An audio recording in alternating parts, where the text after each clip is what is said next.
Hola, soy Camila Castro Chiesino y voy a leer un capítulo escrito por María Pía Chiesino para el libro Maestras Argentinas.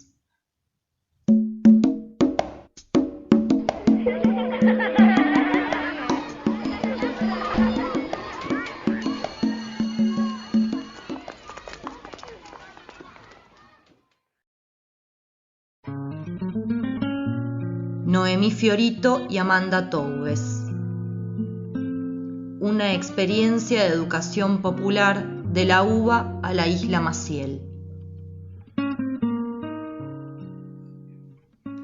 Las personas que participaron de esta experiencia educativa de Isla Maciel solicitaron de manera explícita que se resaltara que se trató de un trabajo colectivo del Departamento de Extensión Universitaria de la Universidad de Buenos Aires. En esos 9 años, más de 100 personas trabajaron en Isla Maciel. Por esta razón, es necesario destacar que junto a Noemí Fiorito de la Brune y Amanda Toubes fueron parte de esta experiencia, entre otros, Marta Cohen, Nélida Fernández, Susana Fortunato, Mabel Landgreve, Mabel Muniz, Hugo Ratier, Hilda Santos, Jorge Albertoni y Nora Speyer Fernández.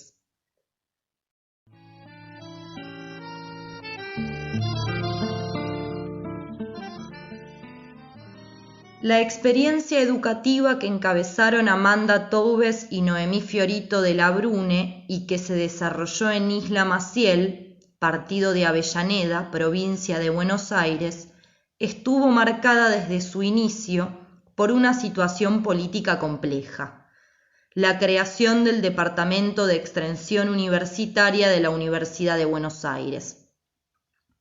La complejidad radica en que el DEU se crea el 23 de diciembre de 1955.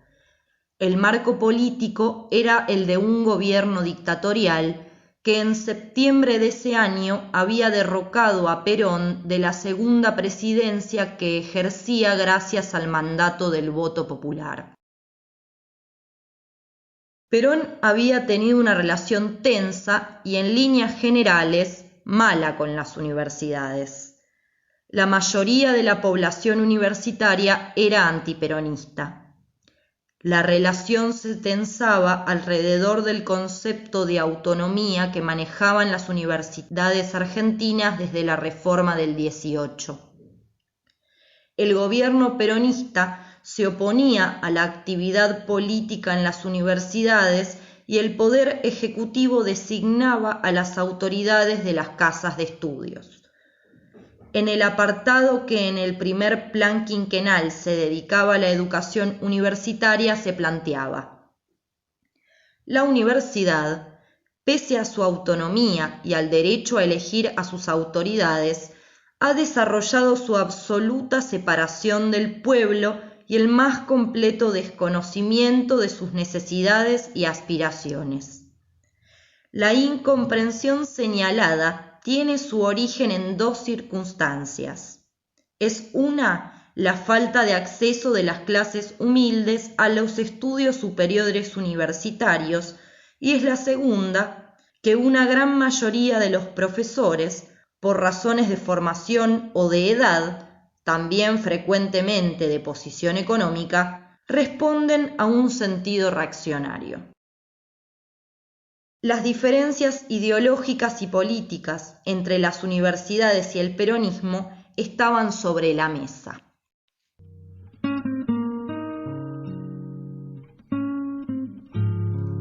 En septiembre de 1955 se produce el golpe de Estado que derroca a Perón y desplaza a los sectores populares del rol político activo que habían tenido en la Argentina durante los 2 gobiernos peronistas. En ese marco se dio la paradójica situación de la creación del DEU y al poco tiempo la puesta en marcha del interesante proyecto de organización comunitaria que llevó adelante en Isla Maciel y que duró 10 años.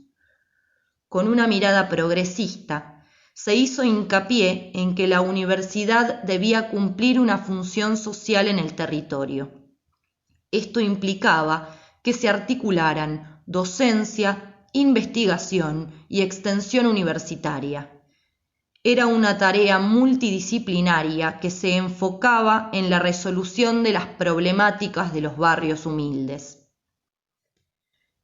El equipo universitario que finalmente eligió la Isla Maciel como ámbito de trabajo estaba encabezado por Noemí Fiorito, doctora en filosofía por la Sorbona y formada también en Francia en educación de adultos, que era la directora del DEU, y Amanda Toubes, maestra normal nacional y licenciada en filosofía de la UBA, que se desempeñaba como jefa de la sección de educación de jóvenes y adultos.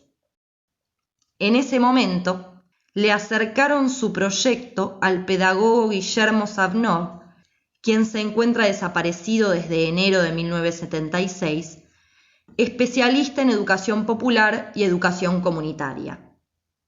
La idea era que la población universitaria hiciera una devolución práctica a la sociedad que había posibilitado su formación académica, tomando conciencia y produciendo los instrumentos necesarios para la transformación del contorno social, en palabras de Noemí Fiorito. Se definió trabajar en Maciel porque en las tensiones que se vivían entre el barrio y la población de la villa se advertían las consecuencias del proceso de urbanización acelerada que se había producido años antes en el país por las migraciones internas. Dice Toubes: sentíamos que nuestro trabajo tenía que estar cerca del pueblo, y agrega: la primera vez que cruzamos con el bote me pareció una obra de teatro. Era un escenario de película. El puente, el botecito, el río. No éramos conscientes de hasta qué punto llegar a Maciel iba a transformar nuestras vidas. Si bien rescata el espíritu de la reforma del 18, plantea que hasta que llegaron al territorio, la universidad se miraba a sí misma.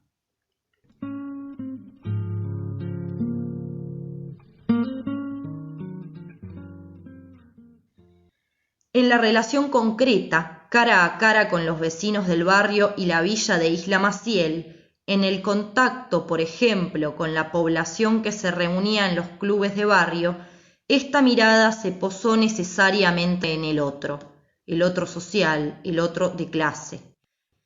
Y este cruce de miradas despojó a los universitarios de cualquier idealización inicial que pudieran tener acerca de lo que era la vida cotidiana en un barrio popular. Hubo una intención genuina y bien intencionada de hacer un trabajo social profundo en áreas a las que el Estado no llegaba, para que esto permitiera mejorar la calidad de vida de las familias que vivían en Isla Maciel. Para que esto fuera posible, quienes se sumaron a trabajar en el proyecto fueron aprendiendo a manejar códigos que los acercaron culturalmente a los vecinos y que tuvieron que ir modificando sobre la marcha mientras hacían su trabajo a medida que conocían las vivencias y necesidades concretas del barrio. La idea era acercarse a aquellas personas a las que querían beneficiar a través del proyecto, pero con las que los universitarios no sabían hablar, según palabras textuales de Amanda Toubes. En ese marco, el 15 de junio de 1956, después de garantizar el ámbito de funcionamiento en la escuela primaria número 6, con la autorización del Ministerio de Educación Provincial, crearon la escuela vespertina. Para trabajar en ese ámbito, el DEU convocó a estudiantes de psicología y ciencias de la educación. La escuela se propuso llegar a una población de jóvenes y adultos a los que se les ofrecía escolarización formal, actividades extraescolares, guardería y diferentes capacitaciones en oficios que respondían a las demandas de los vecinos. La convocatoria a la participación se hizo a partir de proyecciones de cine, volanteadas y murales en la vía pública. Además de la educación no formal que los capacitara para el mundo del trabajo, había cursos de formación operaria para obreros de los astilleros del puerto, de contabilidad, de mecanografía, de costura y bordado. El eje de trabajo era la escolarización formal de una gran cantidad de vecinos del barrio. Cuando se abrió la escuela vespertina, se produjo un acercamiento masivo de chicos. Fue de tales dimensiones que reveló los niveles altísimos de deserción escolar que se registraban en la población infantil del barrio, y a la que, en consecuencia, se integró al proyecto de la escuela con el acuerdo de las familias. Los chicos del barrio tenían que ser incluidos necesariamente en el proyecto, ya que muchos de ellos habían dejado de asistir regularmente a clases en la escuela diurna. En función de esto, se organizó el trabajo del DEU como proyecto piloto de educación y organización para el desarrollo social de la isla Maciel. Puntualiza Toubes que, si bien a los padres en muchos casos les costaba hacer que sus hijos mantuvieran la regularidad escolar, tampoco la escuela los quería, los sentían extranjeros, difíciles, que no podían aprender, que repetían. Hasta el día de hoy, ella se niega de plano a llamarlos desertores. Ese abandono no se explicaba únicamente por la pobreza, por las malas condiciones materiales de la vida de las familias. Había un lazo institucional que estaba acortado, hasta con las escuelas públicas, que no podían retener a gran cantidad de chicos del barrio en su matrícula. Este estado de situación les impuso a los universitarios la necesidad de crear una escuela para garantizar por lo menos la finalización de los estudios primarios de la población infantil de Isla Maciel. Estaban comenzando a trabajar con una infancia que, en ese momento, estaba discriminada hasta de uno de los ámbitos más transversales de la vida social, la escuela pública. Se imponía ampliar los alcances del proyecto para acompañar en la mayor medida posible la terminalidad de los estudios formales para la población de niños y jóvenes de Maciel. Noemí Fiorito aclara: no queríamos limitarnos a lo que se veía a primera vista, a los chicos no escolarizados. Se veía toda la parte de saneamiento, de necesidad de vivienda, de placita.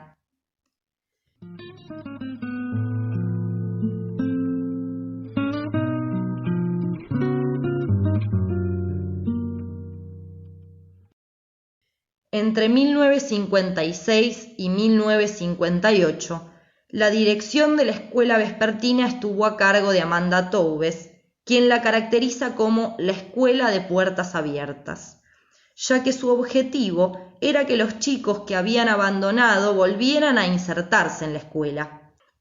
Afirma que estas instituciones no aceptaban de buen grado el retorno de esos chicos y agrega: todavía se escucha la misma frase, no les da la cabeza, todavía se escucha, los padres no se preocupan por mandarlos a la escuela. La escuela no está pensando seriamente en estos chicos que necesitan de alguna manera un apoyo, un afecto, pero mucha técnica para hacerles gustar la escuela. Una escuela estereotipada no sirve. Asistían chicos desde los 11 años en adelante. Muchos de ellos trabajaban. Hubo un fuerte acompañamiento de la carrera de Ciencias de la Educación. Muchas cátedras indicaron a sus estudiantes que hicieran sus prácticas en la escuela de Maciel. Hasta 1960 funcionó con maestros voluntarios y en 1961 logró tener docentes rentados. Se retomaban la lectoescritura y la matemática. Se reforzaba en los chicos la importancia de ser puntuales y de asistir con regularidad a las clases. Para que la experiencia fuera fructífera, se tuvo en cuenta la disparidad de saberes de estos estudiantes que habían abandonado los estudios primarios en distintos momentos de sus vidas. Y además, se articuló con el ministerio la posibilidad de que rindieran examen en una escuela común, por lo cual había una base de contenidos curriculares oficiales que se trabajaban a sabiendas de la escasa relación que tenían con la vida cotidiana de los alumnos. Para poder relacionar los contenidos oficiales con los específicos, se trabajó con cuadernillos preparados por un equipo docente acompañado por Amanda Toubes. Consistía en unidades que articulaban las áreas de conocimiento de las distintas materias.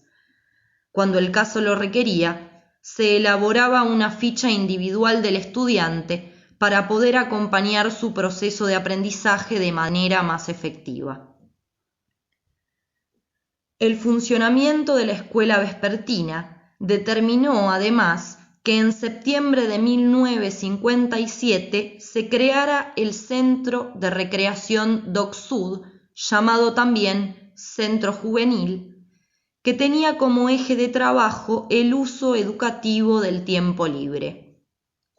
Allí se contenía a la población infantil, acompañando su tránsito por la escuela común, para tratar de que no desertaran.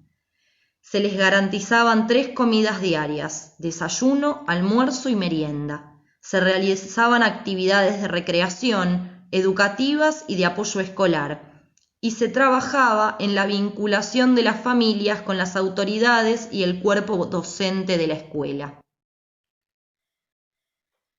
Para el funcionamiento del centro de recreación, el DEU buscó acercar a estudiantes de las escuelas normales que tuvieran en claro que, como dice Noemí Fiorito, si no arrancaban con la lectura, podían hacer cualquier otra cosa. Ellos podían hacer cualquier cosa. Así, se organizaron campamentos que ponían a los chicos en contacto con la naturaleza. Las salidas del barrio no eran escapadas, sino que se daban en el marco de un proyecto educativo. Recuerda Noemí, usábamos la técnica Scout de estudio del medio, también el hebertismo, o sea, la utilización de todos los elementos naturales para el desarrollo.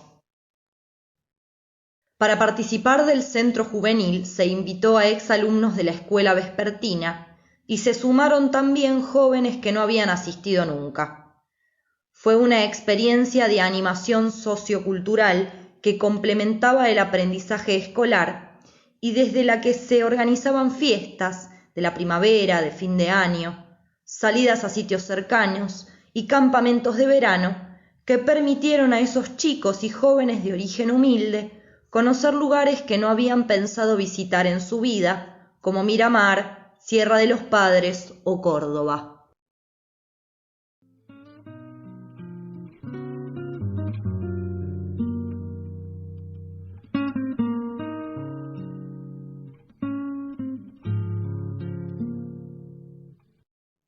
En términos educativos, el centro pudo concretar un programa de concurrencia de sus asistentes a una escuela fábrica de Avellaneda en la que rindieron y aprobaron exámenes. Contó con una participación creciente de jóvenes del barrio, en un comienzo varones. Desde 1964, gracias a la creación de un taller de costura, también se logró el acercamiento de las jóvenes de Maciel. En 1965, el centro juvenil tenía altos índices de participación y de inserción comunitaria. Lograron la redacción conjunta de un reglamento interno y este funcionamiento regular se reflejó en los índices de matriculación en la escuela vespertina. Cuando comenzó 1966, el objetivo del proyecto piloto apuntaba a una mayor inserción de los jóvenes en el mercado laboral, la formación de líderes grupales y la evaluación integral de este trabajo que ya tenía 10 años de vida en la comunidad. La relación entre la escuela vespertina y el centro juvenil estaba afianzada a tal punto que iban a compartir hasta el espacio físico. Ya había egresados de la escuela que continuaba matriculando estudiantes. El 28 de julio, un golpe de Estado provocó la renuncia del presidente Arturo Illia, quien había accedido al gobierno después de las elecciones del 7 de junio de 1963, en las que no se había permitido la participación del peronismo, la fuerza política que expresaba los intereses de las mayorías populares. La fórmula radical ganó con poco más del 25% de los votos. La seguían los votos en blanco, que superaban el 21% y que respondían a la indicación de Perón a sus bases desde el exilio en España. Con esta debilidad estructural en el inicio de la gestión, cuando se produjo el levantamiento militar, el gobierno no tuvo un apoyo civil de importancia que le permitiera sostenerse. Un mes después, el 29 de julio, la Policía Federal, violando la autonomía universitaria, ingresó en las facultades de la UBA que estaban tomadas y se oponían al golpe.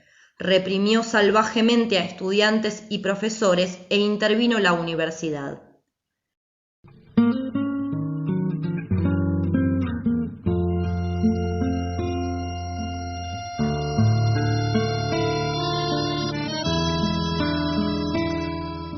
Como consecuencia, se produjeron renuncias masivas en el claustro docente, creyendo en una eventual repercusión internacional que frenara el ataque del gobierno, pero que nunca se produjo. Y esto tuvo consecuencias, desde luego, en el proyecto comunitario que la universidad llevaba adelante desde hacía 10 años en la isla Maciel. Los universitarios evaluaron que la continuidad, además de ser imposible en términos institucionales, ponía en riesgo a la población, la exponía frente a un gobierno de facto que asociaba todas las actividades universitarias con el comunismo. Muchos vecinos participaban, además, de actividades sindicales, por lo que se caracterizó que mantenerse en el barrio implicaba para sus habitantes una doble exposición frente al poder de turno. A las actividades educativas, que fueron el tema central del presente capítulo, hay que agregar que en Maciel funcionaba también, gracias a la experiencia del DEU, un centro de salud que articulaba con la Facultad de Medicina. Además, los vecinos constituyeron una cooperativa de consumo y vivienda que funcionaba en relación con las facultades de Arquitectura e Ingeniería y que permitió la construcción de casas de material en el marco de un proyecto a más largo plazo, la erradicación de la villa. Amanda Toubes afirma: esa tarea fue la que dio sentido completo a nuestro trabajo. Si no hubiéramos podido hacer realidad ese barrio, nosotros hubiéramos quedado en otra situación y el barrio también. Ahí está el barrio, se pudieron mudar, pudieron poner a sus hijos ahí.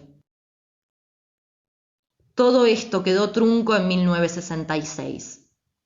Los profesionales y los estudiantes de la Universidad de Buenos Aires evaluaron la situación y llegaron a la conclusión de que lo más seguro para todos era discontinuar el proyecto, a pesar de que habían contado hasta con el apoyo de la Municipalidad de Avellaneda. El equipo de trabajo redactó una publicación a manera de despedida y la distribuyó en el barrio. Se llamó Usted y la extensión universitaria y sintetizaba la experiencia de 10 años de trabajo con la comunidad. Allí dejaron sentada su posición frente a lo que sucedía en los siguientes términos. Solo la unión hace la fuerza, y para vivir de veras mejor se necesita mucha de esa fuerza. Es cierto que nadie es mejor que uno mismo para arreglar sus propias cosas, pero también es cierto que uno está tan confundido, tan amargado, que no puede ver la salida. Cuando se habla con alguien que sabe escuchar, te apoya, te aconseja para bien, uno se siente más fuerte. Uno ve mejor el futuro.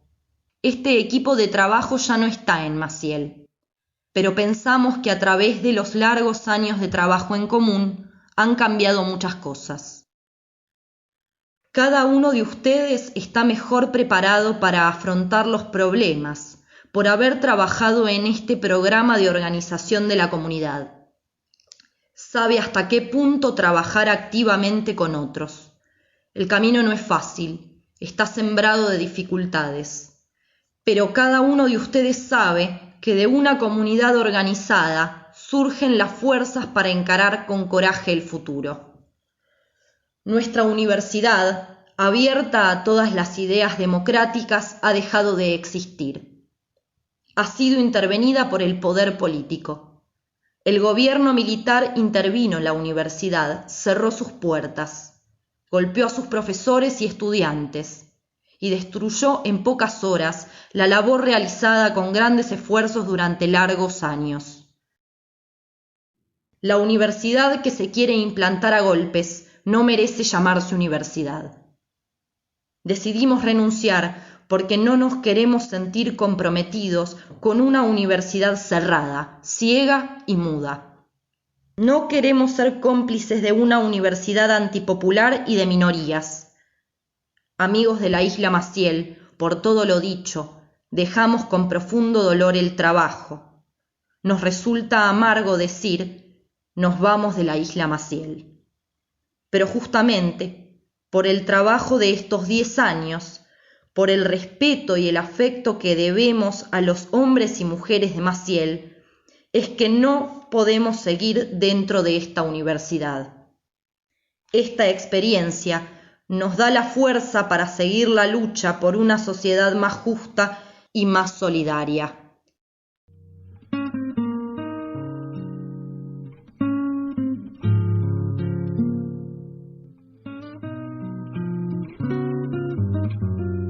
Durante décadas, que incluyeron los años de la dictadura militar y los sucesivos gobiernos democráticos, no volvió a haber contacto entre quienes habían participado del trabajo desde el DEU y los vecinos del barrio con los que se habían vinculado durante 10 años. En 2014, los estudiantes de la escuela número 24 comenzaron a pensar en la posibilidad de crear un ámbito que diera cuenta de la historia barrial. Como consecuencia se creó el actual Museo Comunitario Isla Maciel. En ese contexto, una vecina del barrio que recordaba el trabajo que la Universidad de Buenos Aires en su infancia los puso en contacto con Amanda Toubes, quien compartió la historia de aquella experiencia con los y las docentes del barrio que acompañaban la idea de la creación del museo surgida de los alumnos. La unidad sanitaria, La Salita, que funciona en el barrio en la actualidad, por ejemplo, es la que quedó instalada desde aquellos años. Los chicos de la Isla Maciel descubrieron esto gracias a que, buscando rescatar las memorias de su barrio, se enteraron de esa experiencia comunitaria que se había desarrollado 50 años antes y que había tenido como uno de sus actores a profesionales y estudiantes de la Universidad de Buenos Aires. En el año 2018 se estrenó el documental La Otra Orilla, dirigido por Alejo Moñino, en el que los protagonistas del trabajo que se realizó en Isla Maciel entre 1956 y 1966 no solo cuentan su historia en primera persona, sino que además vuelven a tomar contacto con un barrio que les reconoce y agradece ese trabajo. En un país que se empobrecía y que silenciaba la voz de los más humildes, el proyecto que el DEU llevó adelante en Avellaneda iba a tener un techo antes o después. Lo encontró de manera drástica en 1966, después de 10 años de trabajo. No es fácil borrar 10 años de la memoria de un barrio, aún con los límites que le impuso el momento histórico y político en el que tuvo lugar el trabajo del proyecto piloto de educación y organización para el desarrollo social de la Isla Maciel, dejó una marca en la historia barrial que en la actualidad está registrada en el Museo Comunitario. Poder recuperar distintos momentos de sus raíces históricas les permite a los chicos y las chicas de la isla pensar en un futuro mejor para ellos y para su barrio. ¿Acaso, además, puedan pensarlo desde su vínculo con nuevas realidades, como la de contar con una universidad propia en su ciudad que tiene una fuerte impronta comunitaria y a la que, desde su fundación, de la que pronto van a cumplirse 10 años, se acercaron y se siguen acercando?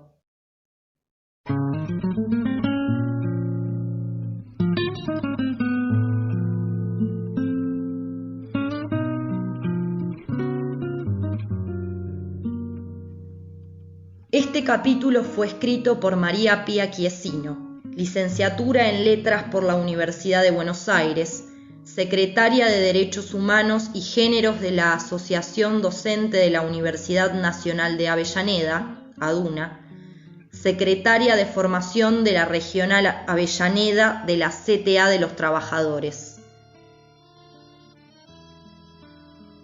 Yo soy Camila Castro Chiesino, estudiante de la licenciatura en Artes de la Escritura de la Universidad Nacional de las Artes y orgullosa alumna de la educación pública.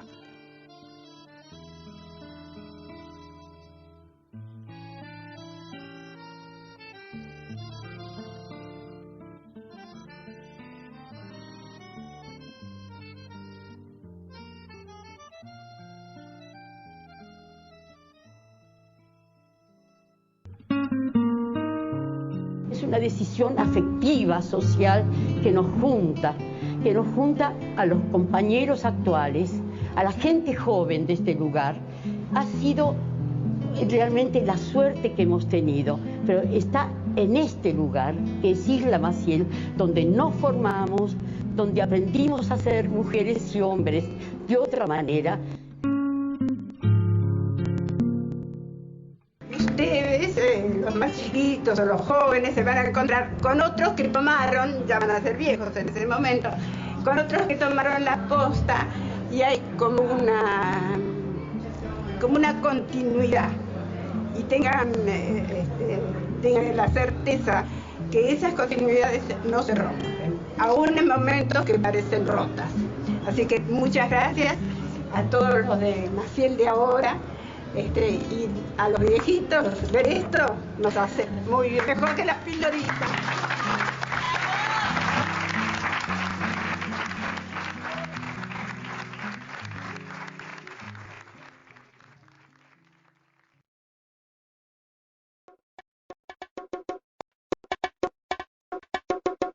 Maestras Argentinas, entre mandatos y transgresiones, reúne en un centenar de capítulos las trayectorias de maestras de todo el territorio nacional y de todas las épocas. El ámbito educativo pone en tensión los mandatos establecidos y las motivaciones propias de cada educadora, lo que confiere un particular dinamismo y riqueza a estas historias de vida. Algunas maestras fueron obedientes reproductoras del mandato estatal, otras eligieron rumbos críticos, problematizaron la tarea docente, abrevaron en teorías renovadoras, bregaron por la inclusión, desarrollaron experiencias de educación no formal, cargaron sobre sus espaldas las escuelas rurales, eligieron alfabetizar en villas y en contextos de encierro, o fueron pioneras en la educación para personas con discapacidad. Muchas rechazaron el modelo patriarcal que las limitaba al hogar y el aula, ocupando nuevos espacios en el periodismo, la literatura, el arte, la universidad, el parlamento y otros. Están presentes también las maestras que lucharon por la educación pública, común, laica y gratuita, y aquellas que, asumiendo su condición de trabajadoras, impulsaron la organización sindical. Asimismo, las que soñaron con una sociedad más justa y se transformaron en militantes socialistas, anarquistas, comunistas, peronistas o radicales, así como en feministas, ecologistas y defensoras de los derechos humanos. Ya en el siglo XXI llegan por primera vez a las aulas maestras de los pueblos originarios y disidencias sexuales. Todas estas historias van tejiendo la trama de una historia desde abajo de la educación en nuestro país.